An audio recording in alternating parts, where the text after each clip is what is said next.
What's going on, guys? Shadow here, and today I want to give my review of the Modern Warfare 3 campaign.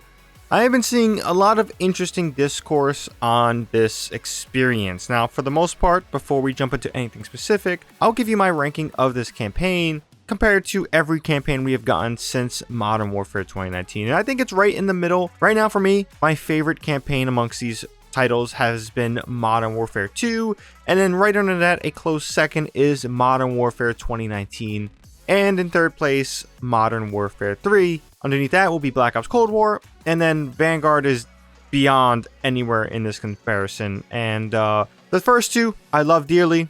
The ones in the middle, Cold War and Modern Warfare 3, I liked, didn't love, or maybe loved certain parts and absolutely hated other parts. And for Modern Warfare 3, man, I think I did myself a service of understanding the premise of what was going on here. I kind of walked in here saying that this isn't going to be a true sequel to Modern Warfare 2's story. Expect something shorter, and if anything, it's going to be an epilogue to Modern Warfare 2 and a prelude for Modern Warfare 4. And immediately when completing this campaign, it was just that. Now, that begs the question, should this game even be called Modern Warfare 3? Right off the bat, the story itself is pretty damn good. For the most part, I don't think Infinity Ward had anything to do with the execution of the story, but when it comes to bullet points, story points, spoilers, people dying and things like that, events going forward, yeah, they definitely had an influence in that case. I don't see why they would let Sledgehammer have free reign on these characters, because there's no way they killed Soap in Modern Warfare 3 twice. What they did it here, so that death was unfortunate. It definitely made me feel something. I do kind of wish that it happened in a mainline Infinity Ward game, but again, I can't be complaining and picky too much when this was the style and kind of what I expected. Now, the one issue I do have with this campaign, and I think you've seen it all over the place, is open combat missions. Ever since they announced these, they talked about these, I was beyond worried for these type of missions, and they were everything I was worried about. Now, if I was going to give a simple summary of what open combat missions feel like, it is definitely we didn't have enough time to finish this out, so here you go. Now, I did have fun with two of them, specifically High Rise and Oligarch, but after that, man, every open combat mission I was rushing through, not really giving a damn, and just kind of get to the end and move the story forward. And this is what really hurts the execution of the story, because how we interact with this story is through the gameplay, through the missions, and the open combat missions did not do a good service to the story, and for many, like I've seen on the internet, and for myself, it kind of took me out of it. I'm sure that there was plans and concepts to make these missions actual missions and more thoroughly built out.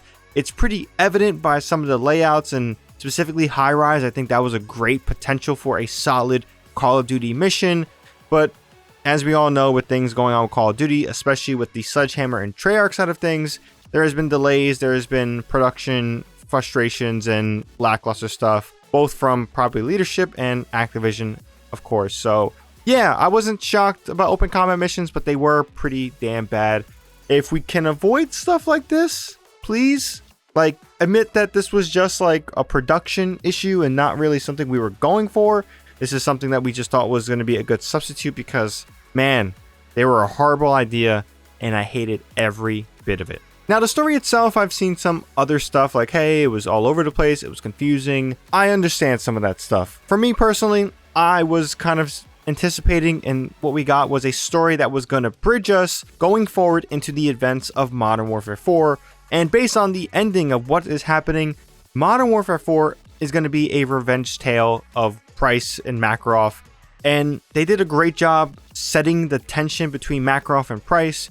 Makarov here, you see a lot of the wreckage he invokes, and I think it was done better than the OG trilogy. Now, what the OG trilogy Makarov did, obviously, is in another league of itself. No Russian, the nuke, World War III, kidnapping the president, all this other stuff. Yes, that is in its own league. But for this universe, for getting more time with Makarov, seeing his relationship with Price, yeah, I think they did a great job here.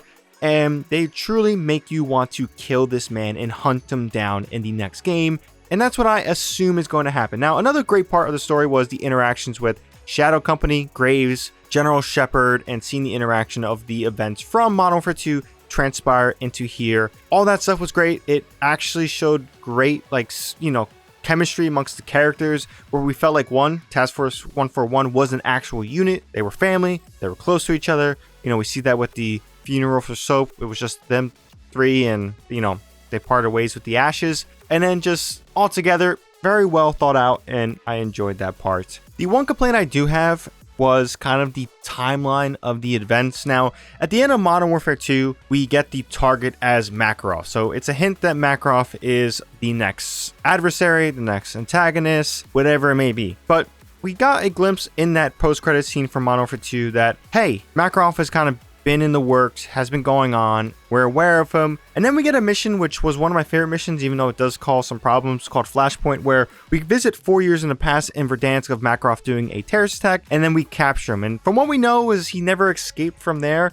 So it brings some confusion to the conclusion of Modern Warfare 2 of like, wait, so he was in jail, but why was he the target? Yeah, who knows exactly what's happening there, but altogether, I had a great time with this campaign. It was short. I expected it. I think my expectations being on the lower side of things definitely helped me out, but I'm curious to hear what you guys think of this campaign. I am sure that all the opinions are going to be all over the place. I expected little, and I got some reward out of it and enjoyed my time. But hey, maybe some people were not expecting little. They wanted way more, expecting something the likes of what we got with Modern Warfare 2 and Modern Warfare 2019, and they were disappointed. Whatever it may be, leave your thoughts down below. But also, if you guys enjoyed this little review, this video itself, be sure to drop this video a like. Helps out the video a ton. And for more content from me, definitely hit that subscribe button and that bell to be notified for when I do drop more content. Modern Warfare 3 is coming out next week, and I am excited to check out the multiplayer and then rank up my weapons, lead into Warzone, stuff like that. So yeah, some exciting times, hopefully, for Call of Duty. But until then, hope you guys have a good one. Challenge you here,